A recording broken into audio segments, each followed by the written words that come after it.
नमस्कार and welcome you all to study IQ. मैं हूं प्रशांत धवन। नाउ कच्छतीवू टापू को लेकर हाल ही में श्रीलंका की सरकार, इनके जो पूर्व एम्बेसडर्स हैं, इनकी तरफ से काफी ज्यादा गुस्से वाली स्टेटमेंट्स आई हैं। यहां पर आप देख पाओगे, ये आर्टिकल आपको दिख जाएगा इंडियन एक्सप्रेस का। Katchatheevu issue, if India crosses sea boundary it will be seen as a violation of sovereignty.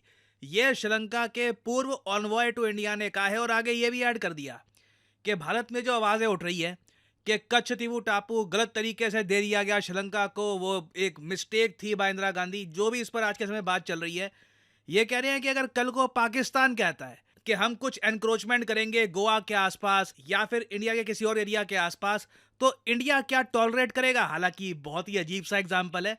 एक बार को पुर्तगाल कह रहे थे कि पुर्तगाल कल को गोवा के बारे में कुछ करे तो इंडिया को कैसा लगेगा। पाकिस्तान का कोई रिलेशन है नहीं गोवा से, बट क्लियरली हम ये देख पा रहे हैं कि श्रीलंका इस बात को लेकर काफी गुस्सा है कि कच्छतीवू पर आज के समय कई दशकों बाद बातचीत भी क्यों हो रही है।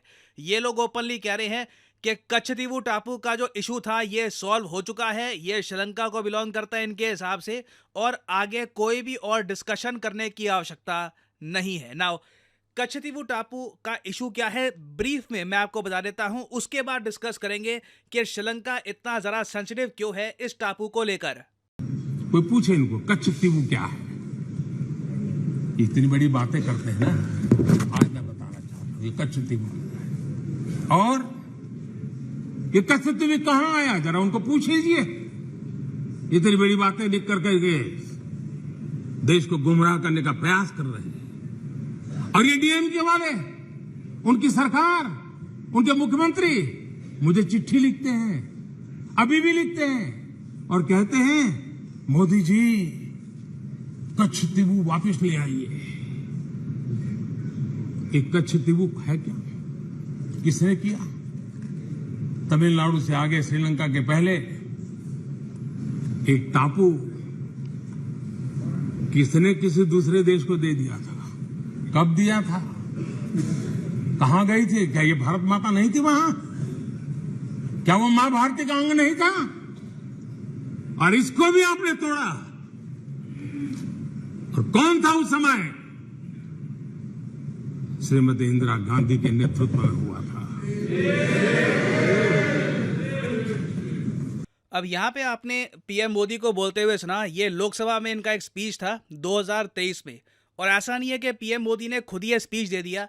पीएम मोदी को एक्चुअली रिक्वेस्ट की गई थी तमिलनाडु के चीफ मिनिस्टर द्वारा, स्टालिन द्वारा। स्टालिन ने यह कहा कि इंडिया को कच्छतीवू टापू वापस लेना चाहिए। इन्होंने लिटरली चिट्ठी लिखी और यह कहा कि जिस तरीके से कच्छतीवू टापू भारत ने दे दिया था श्रीलंका को, इस इशू को रिविजिट करने की आवश्यकता है। हमें कच्छतीवू टापू वापस चाहिए ताकि हमारे मछुआरों का कल्याण हो सके। तो इन्होंने ये बात मोदी जी को कही और मोदी जी ने उसके रिस्पांस में पार्लियामेंट में खड़े होकर यह कहा कि देखो, हमें कच्छतीवू जो पूरा इशू है इसकी हिस्ट्री जाननी होगी कि क्यों ये इशू आज के समय तमिलनाडु के मछुआरों को पीड़ा दे रहा है। ना एक बार जरा मैप पे अगर हम कच्छतीवू टापू को देखें तो यहाँ पे आप देख पाएंगे ये एशिया का मैप, ये है हमारा प्यारा भारत, और इंडिया और श्रीलंका के बीच में आपको दिखेगा कच्छतीवू टापू। ना कच्छतीवू टापू हिस्टोरिकली इंडिया को बिलोंग करता है, ऑल्दो श्रीलंका ने काफी बार कहा है कि एंशिएंट जो जाफना किंगडम थे उसके अंडर बिल्कुल कच्छतीवू इनका था।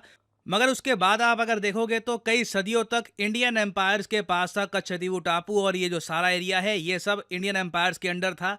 और साथ ही साथ ब्रिटिश इंडिया के टाइम में ये काफ़ी ज़्यादा मैटर करता है कि ब्रिटिश इंडिया के टाइम में कच्छतीवू टापू मद्रास प्रेसिडेंसी का पार्ट था। हालांकि श्रीलंका ने 1920-30s के बाद से इस टापू पर हक जमाना स्टार्ट कर दिया। इनका कहना यह था कि ये टापू इनको बिलोंग करता है, और रीज़न सिंपली यहाँ पर यह है कि ये जो पूरा एरिया है ना पार्क स्ट्रेट का, ये फिशिंग करने के लिए बहुत अच्छा है। मछुआरों को बहुत सारी फिश यहाँ पे मिल जाती है। और इंडियन फिशरमैन का दुख आज के समय यही है कि काफ़ी बार जब हम लोग मछली पकड़ने के लिए यहाँ पे इस एरिया में जाते हैं ना, तो श्रीलंका की जो यहाँ पर कोस्टल गार्ड के जो लोग हैं ये हमारे मछुआरों को पकड़ लेते हैं और जेल में डाल देते हैं कई सालों के लिए। और कई बार तो ये केसेस भी हुए हैं कि हमारे एक मछुआरों पर गोलियां चलाई गई हैं। तो ये सब देखिए हम अवॉइड कर सकते थे, बट आज के समय श्रीलंका खुलकर कहता है कि याद करो कि 1974 और 1976 में जो एग्रीमेंट साइन हुए थे उसमें ना सिर्फ तुमने ये कहा था, इंडिया को ये कहते हैं कि ना सिर्फ भारत सरकार ने ये कहा था कि कच्छतीवू टापू श्रीलंका का है, इंडिया ने अपने फिशिंग राइट्स भी सरेंडर कर दिए थे। तो मछली पकड़ने का जो अधिकार है ये भी तुमको यहाँ पर नहीं मिलता, ये रिसेंटली श्रीलंका ने कहा है। और आप हिस्टोरिकली देखो ना, अब तो खैर हम हिस्ट्री में प्रॉपरली जा रहे हैं, ठीक है, आज के समय प्रॉपर रिसर्च हो रही है कि कच्छतीवू टापू की हिस्ट्री क्या थी, क्या यहाँ पे हुआ था। 1961 में जवाहरलाल नेहरू जी से पूछा गया जब कच्छतीवू टापू के बारे में, तो उन्होंने कहा कि यहाँ पर देखिए एक चर्च ही है, सेंट एंथनीज चर्च, कोई खास इंपॉर्टेंट टापू है नहीं, इसकी इतनी इंपॉर्टेंस नहीं है। यहाँ पे आप देख पाओगे टाइम्स ऑफ इंडिया का इस पे आर्टिकल पब्लिश हुआ था। जवाहरलाल नेहरू जी ने 1961 में कहा था कि I attach no importance at all to this little island and I would have no hesitation in giving up our claims to it. और फिर हमने देखा कि इवेंचुअली 1970s में 1973 के बाद इंदिरा गांधी जी ने जब नेगोशिएशन करी इस टापू को लेकर, बाकी एरिया को लेकर, इवेंचुअली इंडिया ने यही डिसाइड किया कि ये टापू मिल जाएगा श्रीलंका को। बट एक बार को मैं ये कहूँगा, ब्लंडर हमसे बहुत बड़ा ये हो गया कि टापू के साथ साथ ना फिशिंग राइट्स भी हमने सरेंडर कर लिए। अगर हम कुछ ऐसा बातचीत में ये रखते कि एक बार को कच्छतीवू टापू चलो श्रीलंका के पास चला गया, सिर्फ रिलेशंस अच्छे मेंटेन करने के लिए, बॉर्डर का इशू रिजॉल्व करवाने के लिए, उसके बदले में फिशिंग राइट्स भारतीय और श्रीलंकन फिशरमैन शेयर करते ना, वो भी एक बहुत ही अच्छा एग्रीमेंट होता। बट अभी के लिए इंडियन फिशरमैन रो रहे हैं कि क्या हमने कर क्या दिया था 1974-76 को, जिसकी वजह से आज भी हम सफ़र कर रहे हैं। तो अभी देखिए जो आवाज़ उठ रही है कि कच्छतीवू को वापस लो, ये स्टेट गवर्नमेंट की तरफ से उठ रही है। यहाँ पे जो एम.के. स्टालिन है यही कह रहे हैं कि कच्छतीवू को वापस लो, अपना जो स्टांस है ये इंडिया को चेंज करना होगा।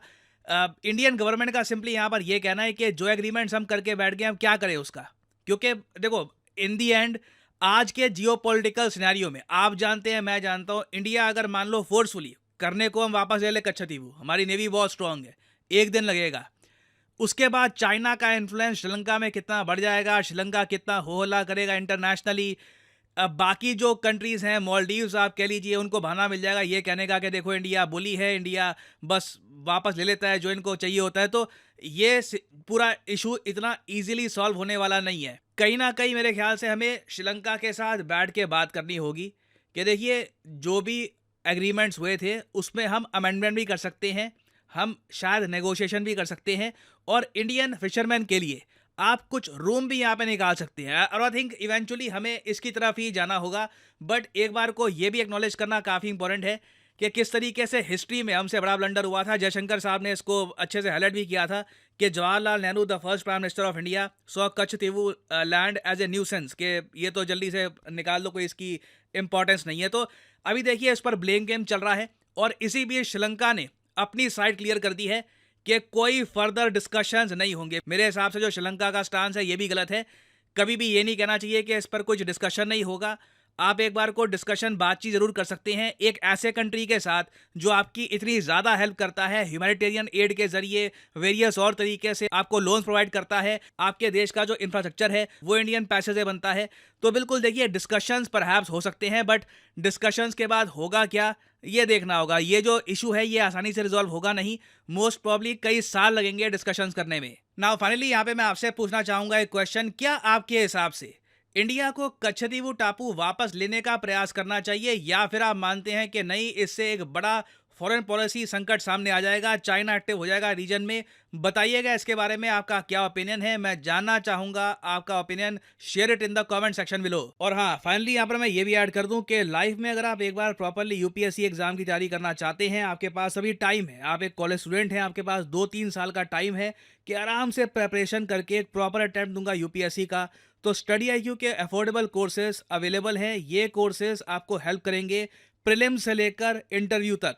आपको सिंपली जाना है कमेंट सेक्शन में, यहाँ पे आपको ये लिंक मिल जाएगा, इस लिंक पर क्लिक करके आपके सामने खुल जाएगा ये पेज, और यहाँ पे आप परचेज कर सकते हैं स्टडी IQ का यूपीएससी कोर्स। बाय नाउ पर क्लिक करिए, और यहाँ पे आप देख पाओगे जो इनिशियल प्राइस लिखा होगा ना, ये 31,250 है, ये पे मत कर देना। सिंपली यहाँ पर कोड यूज करिए PD10 और प्राइसेस गिरना यहाँ पर स्टार्ट हो जाएंगे। सीधा 6,250 रुपए का आपको मिलेगा डिस्काउंट। और इस कोर्स के अंदर देखो खास बात यह है कि आपका प्रीलिम्स क्लियर हो गया, उसके बाद स्टडी IQ आपको दिल्ली बुलाएगा, दिल्ली में आप जो रहेंगे उसका खर्चा स्टडी IQ उठाएगा, और दिल्ली से आप प्रिपेयर करोगे मेंस के लिए। 1-to-1 मेंटरशिप आपको दी जाएगी, फिर इंटरव्यू में भी आपको प्रॉपर्ली हेल्प की जाएगी। This is why this program is called P2I batch. तो एनरोल करिए इस प्रोग्राम में if you want to prepare for UPSC and use the code PD10 to get the maximum discount possible. और इसी note के साथ यह है वीडियो का अंत। Thank you for listening and as I always say, may the gods watch over you.